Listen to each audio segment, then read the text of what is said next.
Welcome to Sightings. I'm Tim White. Recently, we brought you the story of a Midwestern family that's been plagued by bizarre haunting activity. Well, from our initial investigation, the videotape that our Sightings crew brought back was unlike anything we'd ever seen before. We brought in renowned ghost investigator Al Rober to join our team, and along with the crew, Al and I went to meet the family. Hey, how are you? The family wishes to remain anonymous. We're using pseudonyms here and concealing the father's identity. The phenomena in this house, according to the family who lives here, are caused by Sallie, the spirit of a 7-year-old child. They believe it's Sallie who causes paranormal activity, like lights flickering on and off mysteriously, as seen in this home video. Sallie. Yeah, on the left side. Right. Family photos have turned up with unusual blurring and discoloration, confounding our photo experts. During our initial investigation, paranormal researcher Howard Heim felt and recorded strange sensations of cold and electromagnetism.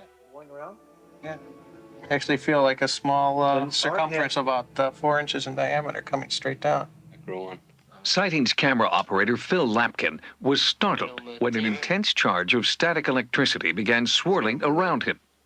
Our audio equipment was able to record a snapping sound along the floor and around his legs. Tim? Yeah. I would assume from that, Greg, that you are feeling, Well, something. Air conditioner's off. I feel it blowing right through here. Do you? Well, a little bit. I'm going to move over here and see if I can feel the same thing, though.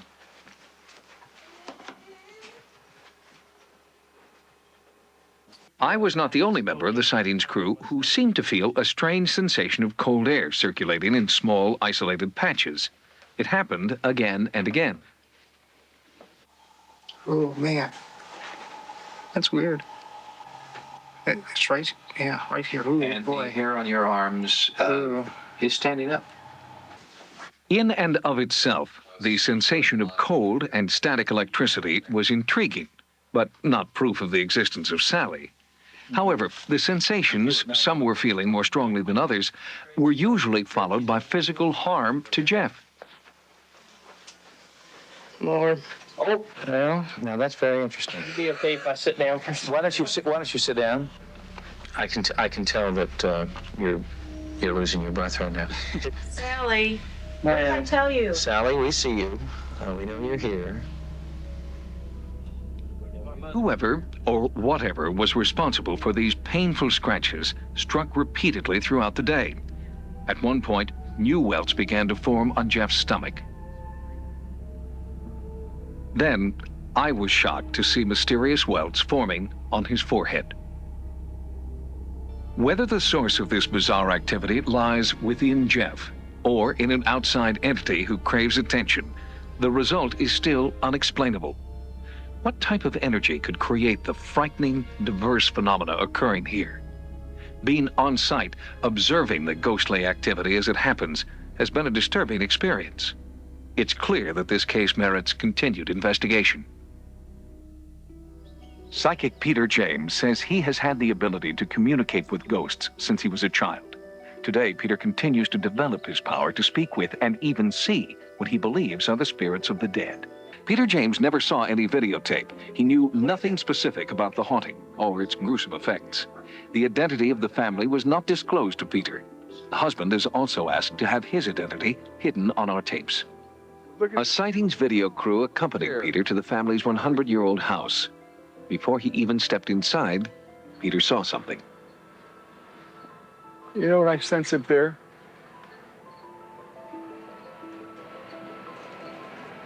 I got just a glimpse of that upper window of the face of a little girl. And I don't know who lives here. It's a boy, right?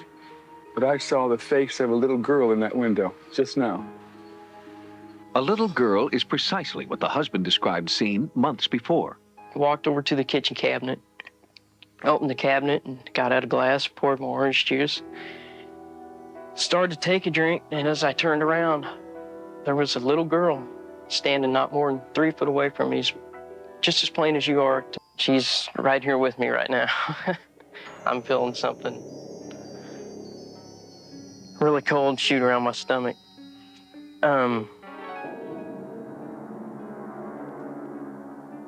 These scratches had appeared just moments before. He's just went right through my midsection. Oh my God, look. Look. Oh, look, they're forming. It's forming right there. She tends to do this to me because I upset her sometimes.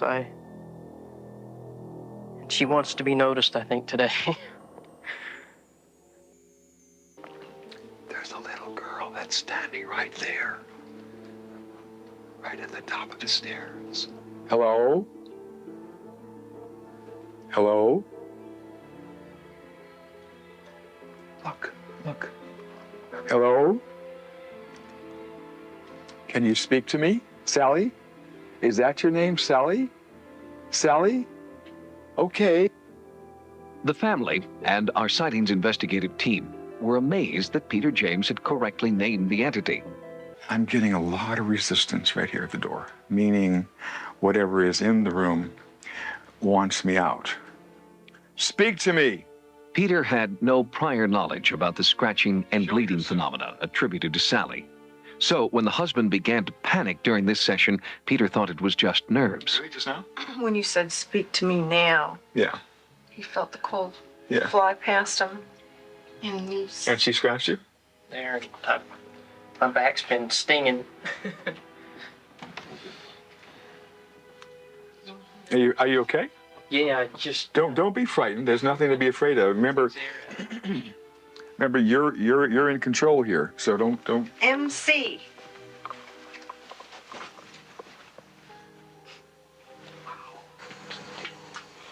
Ooh. I heard that electrical shock. Yes. Let me just right here, right in my hand. Did you hear that?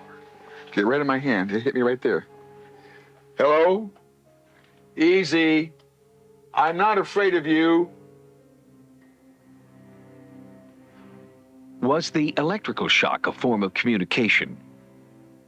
And was the MC a cryptic message from a tortured spirit? Peter James believes that the initials are evidence of more than one ghost in this house. I do feel, as we speak, that over the years that at least 3 people died in this house. She tells me that there was something with her lungs, with her breathing, and also that she hurt her foot or her... Sightings searched town records for evidence supporting Peter James's psychic visions. In the Hall of Records, we found this: the death record of a child named Sallie, date of death 1905. We also tried to substantiate this vision. Do you know if anyone medical lived in this house? There was a medical person? Yeah, because I feel very medical about this for some reason. In a city directory printed in 1903, sightings discovered that the person living in the house at the time was indeed a physician. And according to city records, he moved out in 1906, just after the death of Sallie. Was there a connection? During our investigation, Peter James was drawn to the graveyard, one of the oldest in the town. It was here that he had a vision of a little girl dying of pneumonia, and the doctor who couldn't save her. As he wandered among the headstones, Peter James described a small voice calling him toward one particular grave. Here, he felt an overwhelming grief. Here, he said, lay Sallie. But the marker was so old and weather-worn, the lettering had disappeared. But when sightings checked the cemetery's records, we discovered that Plot 1, 4th row west, was the final resting place of Sallie Isabel Hall. We brought in electronic specialists and over $500,000 in monitoring equipment that we hoped might pick up any physical manifestations of paranormal activity. Remote-controlled cameras were strategically placed in areas of the home where the presence of an entity had been reported previously by the family and our crew. Okay, now let's just try to focus. The front focus. Frequency counters and oscilloscopes were set to monitor any electronic interference. a thermal imaging system was brought in to record any measurable changes in temperature. The camera sees only degrees of hot and cold, producing these eerie images showing red where the temperature is higher, blue where it is cooler. The hope was that this thermal system would provide a visual record of ghostly cold spots. While sightings monitored every part of the house for 24 consecutive hours, while Carrie Gaynor kept vigil with the family by candlelight, and still the entity was not deterred. During that time, I witnessed 11 separate attacks in the form of scratch marks on Jeff. You can see that? Could you please let us know you're here? My arm is numb. Yeah. Since sightings went online, your response has been staggering, and no story has generated more email than our series of reports on the Heartland Ghost. We heard from skeptics, believers, and many viewers who had good ideas about how to broaden our investigation. So good, in fact, that we decided to put them into action when we returned to the house with world-renowned parapsychologist Carrie Gaynor. When sightings first came to document the phenomena here, we were stunned to see long, bleeding welts forming on Jeff's body. He believed it was the work of a child ghost the family calls Sallie. I personally want it to stop. Much of our equipment was concentrated in the nursery, where earlier photographic anomalies had been recorded. Another camera position was at the top of the stairs, where, on a previous visit, psychic Peter James had encountered what he felt was a frightening entity. We were now set to monitor any anomalous activity that might occur inside the house. We turned the family kitchen into a control center. Audio transmitters were placed around the house, and separate video recorders assigned to each camera. We also set up a handheld thermal imaging system. Any unusual cold spots would turn the normally red tones of human flesh to blue.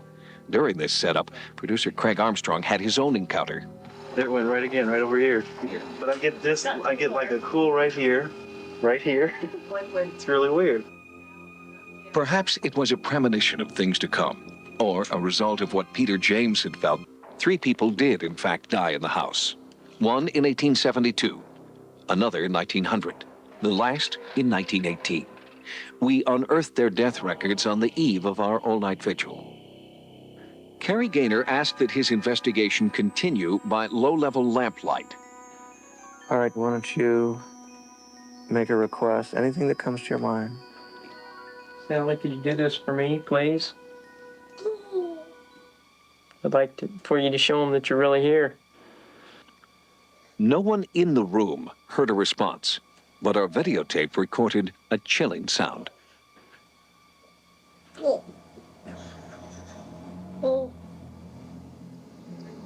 We've asked 2 independent experts to analyze the sound and determine its possible origin.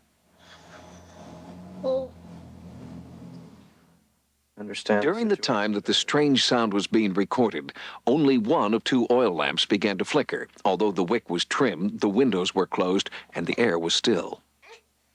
Then, a few minutes later, Jeff felt a bizarre chill in front of him.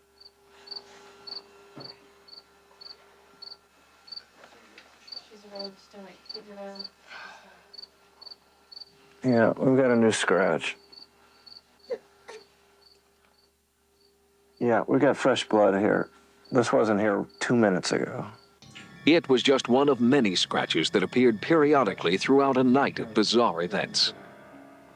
When Pam walked in a specific area at the top of the stairs where many had felt a menacing presence, our frequency counter suddenly and inexplicably jumped from 399 to 575 megahertz. Earlier in the day, in the same area, one of our surveillance cameras picked up large amounts of interference, seen here in slow motion. But this camera was on a closed circuit, and it would be impossible for it to pick up electrical interference. And in the nursery, video signals seemed to drift and then disappear entirely, although there was no break in electrical power or the video cable. After a few moments, the signal returned to normal. Yesterday and last evening, I spent about 14 straight hours here investigating this case.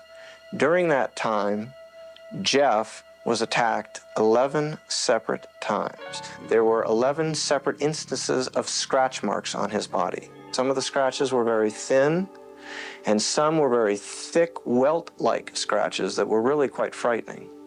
Now, I was sitting here. He was sitting here. He was within a foot or two of me, and I had him under my supervision at all times. If he got up and walked away, when he came back, I asked him to take off his shirt so that I could examine what marks were there to make sure there was no trickery involved. During the last 20 years, I've investigated about 850 cases, and during that time, I have never come across anything like this. I think we've got something very interesting and very exciting here, and really potentially dangerous. Rick Wilson, president of Digisonics, is a forensic audio specialist who works routinely with the CIA and FBI, and has also analyzed black box recordings for the FAA.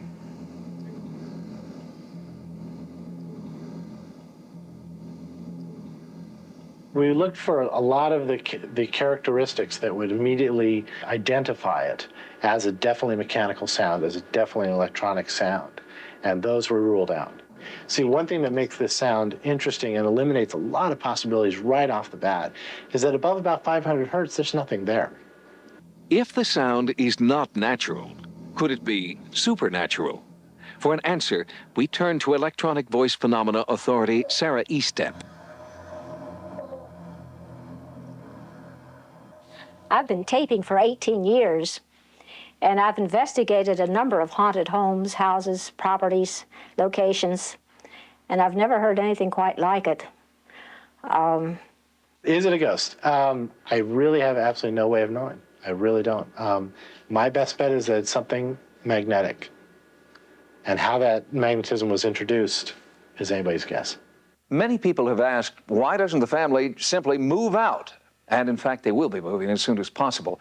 Sightings will continue to keep in touch with the family to see if the haunting activity follows them, or if it remains in the house. Then our team returned to the now empty house with psychic Peter James to see if Sallie was really gone. From the outside, little has changed since Peter James first visited this remarkable house last summer. In fact, the house stands today much as it has since it was built in 1872. And the family, Pam, Jeff, and Donnie, who tried to live with the haunting power in this house, have moved out. As chronicled in past episodes of Sightings, the ghostly activity began for them when family photographs revealed strange, unexplained images. This was the room that there were a lot of photographs taken. One was when I was sitting down here, and then two entities showed up, one about in this area here, and then one somewhere in this area here. After those photographs were taken, the haunting seemed to move upstairs, where the family began to feel an unnatural force at work in their son's nursery. This room spooks me, to be honest with you. This is where a lot of her activity happens. She's taking toys from that part of the room, throwing them out here to the middle of the floor. She's moved furniture around. After a few months, the paranormal activity took a more destructive turn. While you guys were outside doing an interview outside, there's something we've discovered in here. It just looks like it's burnt, and the rest of the petal is moist still. It's still half alive. But the outside, it's ashes. Because much of the haunting activity has been reported at night, we conducted this latest phase of our investigation with the aid of night vision lenses. Okay, we're good. After so many months, it was the first time our team had been alone in the house with the lights out. I want to go in this room first. And A second camera shows what you'd see without the aid of the night vision technology. our nighttime is their daytime. There's an entity in this room right now, no doubt in my mind. Give us a better verification that you're here. Whoever you are, identify yourself. What do you hear? You hear it? You hear that? Here. Tell me what you hear. It sounds almost like a moan. Yeah, it's a moaning. You hear it? You hear it, Tony? I do. Tony, you hear it? Yeah. I hear it. It sounds like it's coming from right behind. Is this where you are, Sally? Right here? Come and hold my hand, Sally. Sally? Peter feels the eerie force leading him down the hallway into the former nursery, where Sally's presence has always been felt most intensely. Sally? Would you like to play with me and the teddy bear, Sally? Yeah.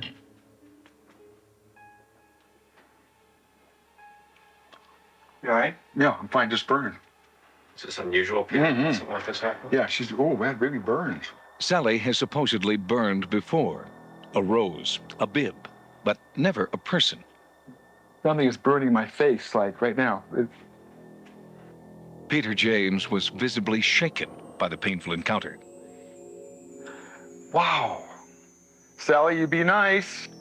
The team broke for the night, but returned the next morning to find an anxious former resident with an amazing story.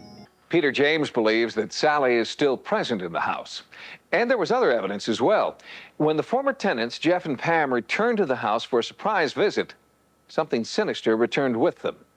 And through a live computer hookup with hundreds of sightings viewers, many of you were able to be there at the very moment of contact. In the world's first online ghost investigation, hundreds of sightings viewers were able to experience the haunting firsthand. She was clearly dressed in garb that would be worn by a child at the turn of the century. As Peter James concluded his psychic investigation, the team moved downstairs, where Sightings co-executive producer Stephen Krupnik was leading a computer forum between Sightings viewers and the investigative team. Through a live nationwide hookup, viewers could ask questions, make comments about their own beliefs, and experience the haunting firsthand through the information superhighway. Here, computer users posed questions directly to Peter James. The next day, Sightings was online with paranormal investigator Carrie Gaynor. Again, through a computer forum on America Online, viewers were speaking live with Gaynor and the rest of the team. During this computer session, the former residents of the house paid an unexpected visit. Within minutes, Sally's telltale calling card was visible, and our online audience was experiencing it with the rest of the team. So did you feel it here or down here? Where did you feel it? Kind of like all across here. Oh, the whole face? Yeah. The first reaction from the online audience was skeptical. How do we know this is not a hoax?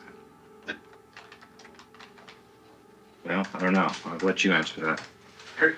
We got 15 people observing this right now. In the last 5 minutes, 3 scratches appeared on his body in full view of 8 witnesses. But those 3 scratches were not the last. Just minutes after Sightings concluded the computer forum, Sally struck again, and this time with a viciousness our team had not seen before. All of a sudden, his knees buckled, and he just kind of let out an oh, and clearly something happened.